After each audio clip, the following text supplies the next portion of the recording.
जी बच्चों, ये क्वेश्चन दिया हुआ है। यहाँ पे प्रांत है रियल नंबर और परिसर है रियल नंबर, लेकिन कहाँ से कहाँ तक? -1 और 1 के बीच में। मतलब इसमें जो रियल नंबर है आपका -1 और 1 के बीच में है। तो सिद्ध करना है कि फलन जो है एकैकी तथा अच्छादक है। एकैकी भी है और अच्छादक भी। तो mod x का मतलब होता है plus minus x. mod x का मतलब होता है प्लस माइनस एक्स। यहाँ mod x हटा के हम प्लस माइनस एक्स। एक बार आप प्लस चिन्ह लो। जब fx बराबर प्लस चिन्ह लीजिए तो x/1 प्लस x। तो fx1 लोगे तो x1/1 प्लस x1 और fx2 लोगे तो x2/1 प्लस x2। इमेज को बराबर करो, ये क्रॉस मल्टीप्लीकेशन कीजिए, ये कैंसिल हो गया, x1 बराबर x2 आ गया। इसका मतलब हो गया कि ये फलन एकैकी है। हमने इमेज को बराबर किया। एक बार इसमें आप लोग पढ़िएगा,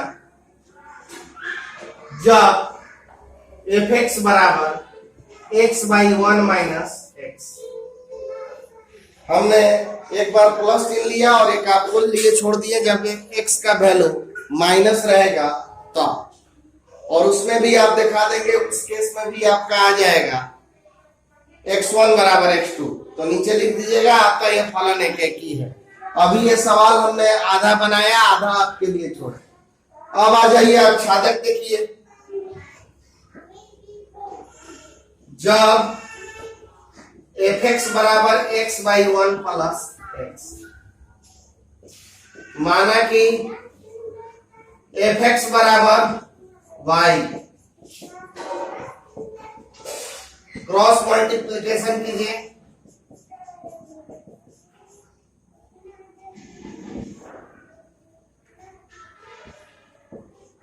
xy बराबर x माइनस y।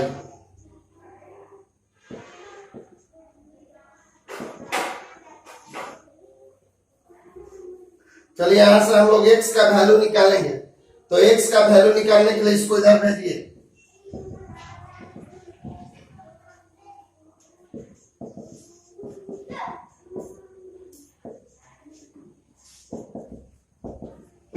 अब देखो y का वैल्यू कहां से कहां तक है? रियल नंबर है, और रियल नंबर कहां से कहां के बीच में है? -1 और 1 के बीच में है। y का वैल्यू जो है आपका -1 और +1 के बीच में है। तो -1 और +1 नहीं लेना है, -1 और 1 के बीच में लेना है।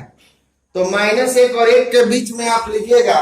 तो अगर y का वैल्यू हाफ लोगे तो भी ये पॉजिटिव आएगा, y का वैल्यू 0 लोगे तब भी रियल नंबर आएगा, y का वैल्यू -हाफ लोगे तब भी ये रियल नंबर आएगा। जैसे y के जगह पे हम हाफ रखेंगे, हाफ और ये हाफ, ये आपका आ गया 1, रियल नंबर है कि नहीं? y के जगह पे 0 रखेंगे, 0/1 बराबर 0, रियल नंबर है। तो कहने का मतलब यह है कि y का मान -1 और +1 के बीच में कोई भी लेंगे तो इतना बड़ा चीज का मान क्या आएगा? आपका रियल नंबर आएगा। y1 माइनस y जो है रियल नंबर है, यानी x जो है आपका रियल नंबर है, अतः यह अच्छादक है। और इसी तरह से एक बार आप माइनस वाला को लेके बनाइएगा, इसी तरह से एक बार आप माइनस वाला को भी लेके बनाएंगे। फलन एकैकी है। बहुत आसान सवाल है बच्चों, बस एकैकी प्रूव करना है। एकैकी प्रूव करना है इसमें। तो x है आपका x3, fx1 लीजिएगा, हो गया x1³। fx2 लीजिएगा, x2³। इमेज बराबर करो,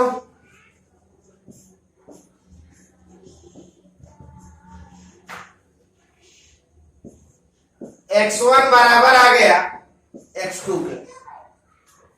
हमने आपको बताया था कि जब विषम पावर होगा तो किसी भी केस में प्लस माइनस नहीं लिया जाता है। तो इमेज को बराबर किए तो ऑब्जेक्ट बराबर आ गया, तो इसको हम लोग बोलेंगे कि यह फलन एकैकी है। देखिए fx1 लिए तो x1 क्यूब, fx2 लिए तो x2 क्यूब। इमेज को बराबर किए तो x1 क्यूब बराबर x2 क्यूब। और विषम पावर के केस में प्लस माइनस कभी भी नहीं लिया जाता है, तो x1 बराबर x2 आ गया। इसका मतलब हो गया कि ये फलन जो है एकैकी है। आपको यहाँ पे सिद्ध करना है, 2 उदाहरण लेना है और वो 2 उदाहरण में आपको दिखाना है f और g, 2 उदाहरण लेना है और कह रहा है कि आपको सिद्ध कर देना है कि इसका गॉफ एकैक है किंतु g एकैक नहीं है। मतलब 2 को फंक्शन लीजिए जिसमें ये वाला एकैक हो परंतु ये वाला एकैक नहीं। तो माना कि हमको gx एकैक नहीं दिखाना है तो हम लोग gx मान लेंगे x स्क्वायर। x स्क्वायर के केस में हमारा क्या आएगा, प्लस माइनस आ जाएगा, एकैक नहीं आएगा। और गॉफ एकैक दिखाना है तो आप fx बराबर मान लो x, तो fx बराबर x कोई 2 फंक्शन मान सकते हैं, आप x4 भी मान सकते हैं। एक किताब में जो एग्जांपल दिया है उसमें आपको mod x माने हुआ है, तो इसको आपको x स्क्वायर x4 ऐसा फंक्शन लीजिएगा ताकि प्लस माइनस आ जाए। अब प्लस माइनस आ जाए तो ये एकैक नहीं हो, लेकिन गॉफ एकैक दिखाना है इसलिए fx आप ऐसा फंक्शन लीजिएगा जो एकैक हो। जैसे x ले लो, इसमें प्लस माइनस नहीं आएगा, क्यूब लोगे प्लस माइनस नहीं आएगा, अभी पिछले क्वेश्चन में बताया। 5 ले लोगे तो प्लस माइनस नहीं आएगा। तो ऐसे ऐसे क्वेश्चन में हम लोग करते हैं, तो ध्यान दिया जाए यहाँ पे हमको g एकैक नहीं दिखाना है, तो एकैक नहीं है तो gx1 आपका हो गया x1 स्क्वायर और gx2 हो गया आपका x2 स्क्वायर। इमेज को बराबर करो, gx1 बराबर gx2 यानी x1 स्क्वायर बराबर x2 स्क्वायर, gx1 बराबर gx2 यानी x1 स्क्वायर बराबर x2 स्क्वायर। और जब दोनों तरफ स्क्वायर रहेगा तो हम प्लस माइनस ले सकते हैं क्योंकि g वाला फंक्शन पूर्णांक है। अब पूर्णांक में प्लस माइनस होता है, तो प्लस माइनस होता है तो इसका मतलब यही है प्लस माइनस लिखा गया। अब प्लस माइनस लिखा गया तो ये कौन सा फंक्शन हो गया बताइए। जब प्लस माइनस लिखाएगा तो ये फंक्शन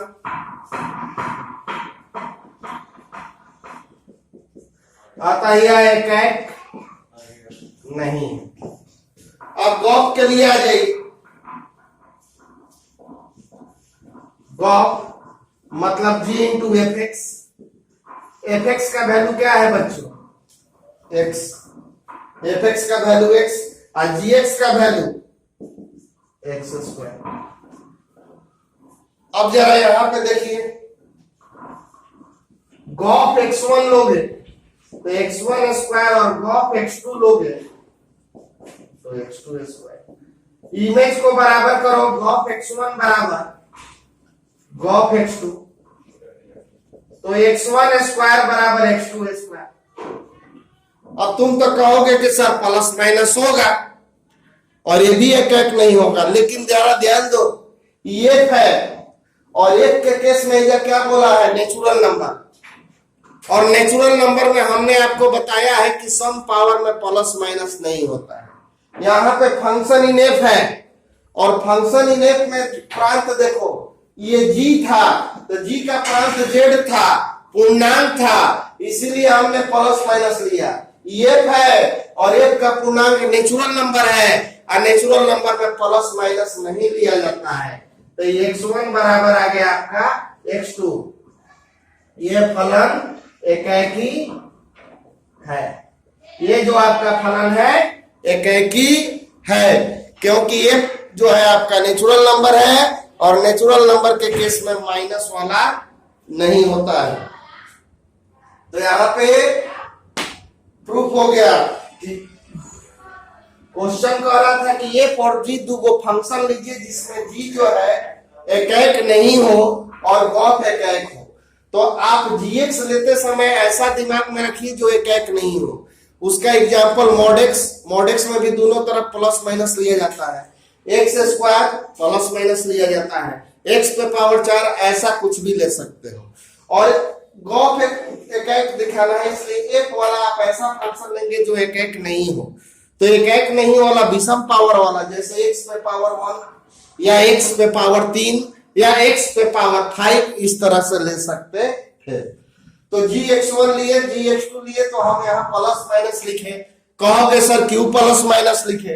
तो प्लस माइनस इसलिए लिखा गया क्योंकि g यहाँ पे z है, इसका प्रांत z है। और गॉफ का मतलब g इंटू एफ का वैल्यू कितना है x और gx का वैल्यू क्या है एक्स स्क्वायर।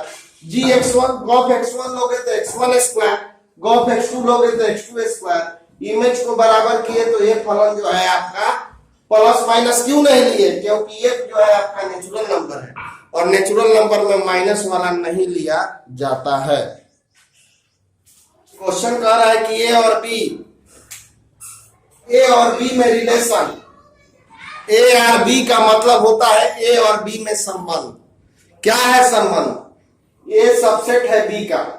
तो क्वेश्चन कह रहा है कि क्या ये तुल्यता संबंध है? इस क्वेश्चन को समझने से पहले आप px के बारे में समझो। माना कि x बराबर abc, तो px का मतलब होता है पावर सेट। px का मतलब होता है पावर सेट। पावर सेट का मतलब इस सेट से जितना छोटा छोटा सेट बनेगा उसका सेट। तो इस सेट से छोटा छोटा सेट क्या बन सकता है?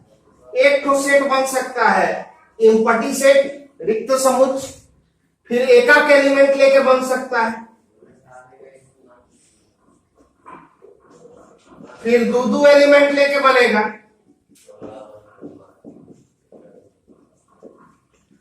और फिर तीन एलिमेंट लेके बनेगा। तो देखिए इस सेट से कितना तरह से छोटा छोटा सेट, तो 3 एलिमेंट का, 2 एलिमेंट का, 1 एलिमेंट का और एक भी एलिमेंट का। और इसी को हम लोग कहते हैं पावर सेट, घात समुच्चय हिंदी में कहते हैं। तो एक्स एबीसी है तो पावर सेट ए वाला हो गया। और क्वेश्चन में कह रहा है कि ए और बी पीएक्स के उप समुच्चय है।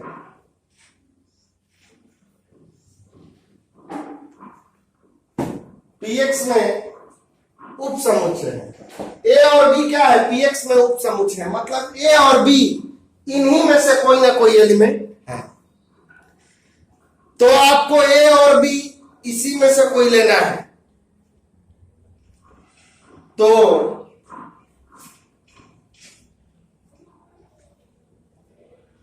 इसको लिखिए x बराबर ए बी सी। तो px बराबर क्या होगा? एम्प्टी सेट, एकाक एलिमेंट, दो एलिमेंट,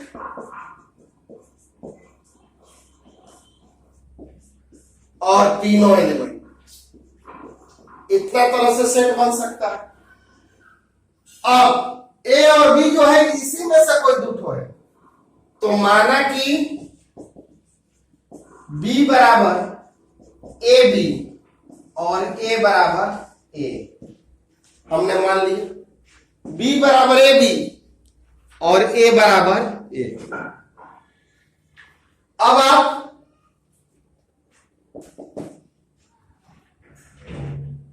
कह रहे हैं कि दिखाइए कि तुल्यता संबंध।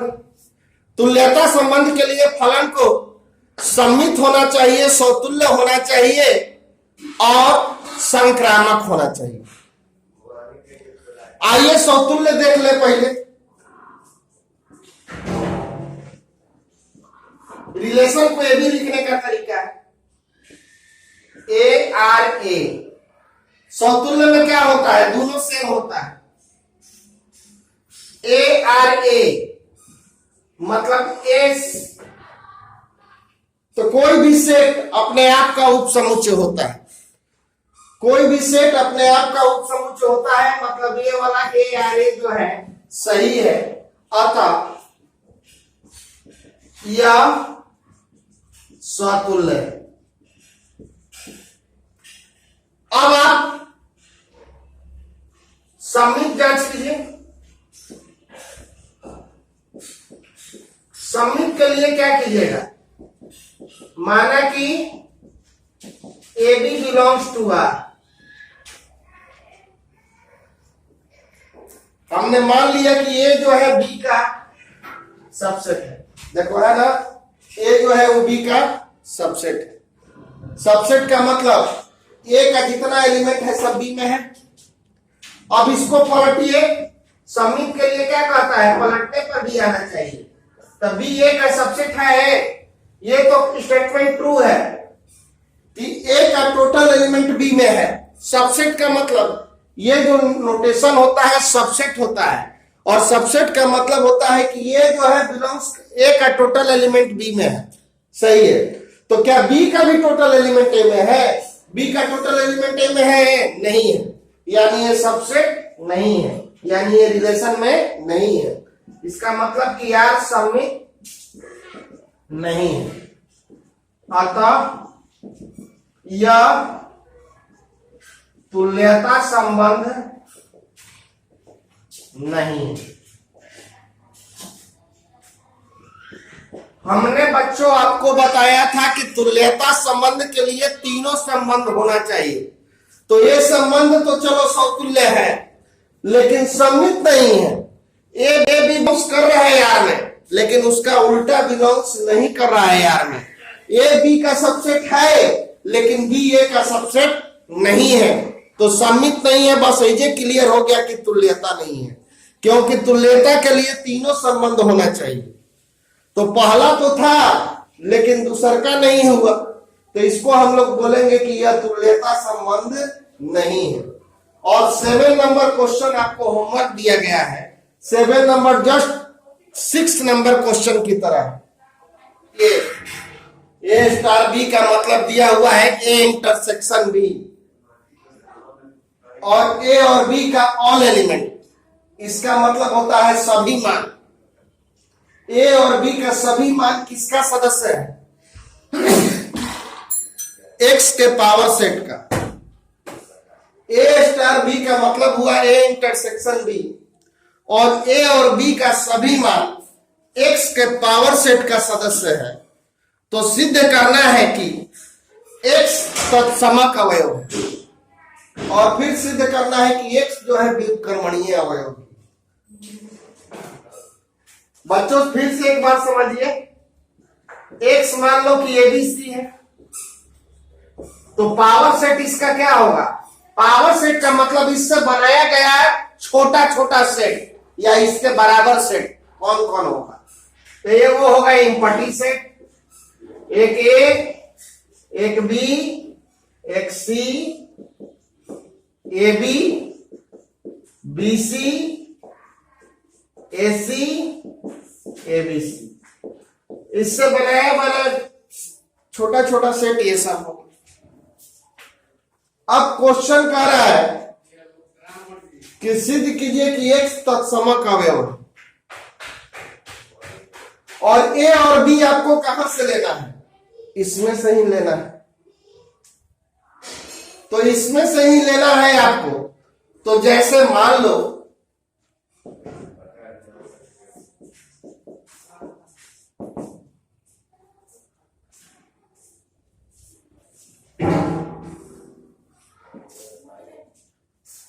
इसको क्वेश्चन में ले लीजिए, इसके बाद इसको लिखिएगा, इसके बाद इसको लिखिएगा, इसके बाद नीचे प्रोसीड कीजिए। ए और बी इसी में से लेना है। हमने माना कि ए बराबर ए बी, कोई इसमें से ले लो। हम ए बी लिए हैं, ए और बी इसी में से कोई लेना है, तो हमने ए बराबर ले लिया ए बी। अब जरा बच्चों ए स्टार एक्स निकालो, मतलब ए इंटरसेक्शन एक्स। ए आपको मालूम है, ये भी इंटरसेक्शन एक्स आपको मालूम है ए बी से। ए स्टार एक्स का मतलब ए इंटरसेक्शन एक्स, ए का वैल्यू मालूम है, एक्स का वैल्यू यहां से। इंटरसेक्शन का मतलब होता है दोनों में कॉमन एलिमेंट। इंटरसेक्शन ये सर्वनिष्ठ है सेट थ्योरी का, इसका मतलब होता है दोनों में कॉमन एलिमेंट, ऐसा एलिमेंट जो दोनों में हो। तो दोनों में कॉमन एलिमेंट कौन है? ए बी, और ए बी हमारे कितना के बराबर है? ए के बराबर। तो आपको ए स्टार एक्स बराबर आ गया ए, तो ए स्टार एक्स बराबर आ गया ए, इसका मतलब हो गया कि ए जो है, एक्स जो है आपका क्या हो गया? तत्समक अवयव। हमने आपको बाइनरी ऑपरेशन में बताया है कि अगर ए स्टार ई बराबर ए आ जाए तो ई को क्या बोलते हैं? तत्समक बोलते हैं। तो यहाँ पे ई के जगह पे एक्स है, तो ए स्टार एक्स बराबर ए आया, इसका मतलब कि एक्स जो है आपका तत्समक अवयव है। फिर क्वेश्चन कर रहा है कि प्रूव कीजिए कि एक्स व्युत्क्रमणीय भी है। तो व्युत्क्रमणीय के लिए आपको क्या बताया है कि ए स्टार बी बराबर आना चाहिए तत्समक। तो बी जो है व्युत्क्रमणीय अवयव कहा जाएगा। इतना इतना लेने पर तत्समक आना चाहिए।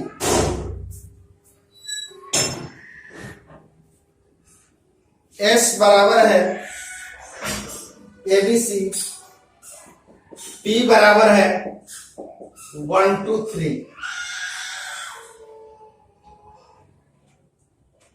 if such that s tends to t है।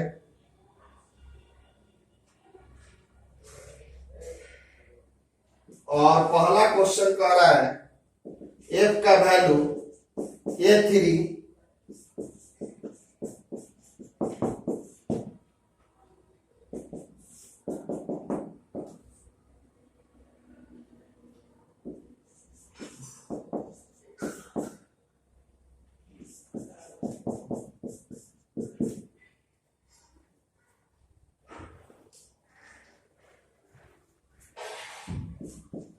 क्वेश्चन का है कि एफ इनवर्स निकालिए यदि इसका अस्तित्व है।